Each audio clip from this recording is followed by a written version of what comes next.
एकीकडे आगामी लोकसभेला फारच कमी कालावधी उरला आहे, तर दुसरीकडे ईव्हीएमच्या वैधतेवर देशभरात संभ्रमाचं वातावरण आहे.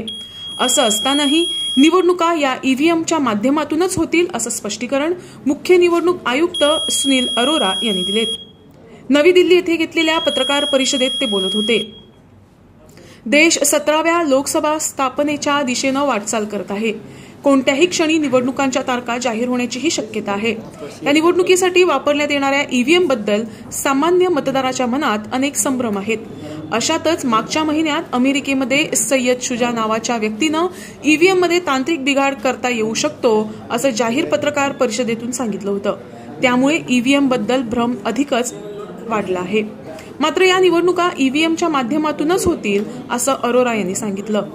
मागच्या वेळी झालेल्या लोकसभा निवडणुकीनंतर ईव्हीएमचा अनेक निवडणुकांमध्ये उपयोग झाला. दिल्ली, कर्नाटक आणि नुकतेच 4 राज्यांमधील निवडणुका या यशस्वीपणे पार पडल्या. या निवडणुकांमध्ये वेगवेगळे पक्ष विजयी झालेत. तसंच त्यांना पडलेल्या मतांमध्ये मोठा फरक होता. यावरून ईव्हीएमच्या वैधतेवर आक्षेप घेता येणार नाही असं अरोरा म्हणाले. आगामी निवडणुका या ईव्हीएमच्या माध्यमातूनच होतील यामध्ये शंका नाही असं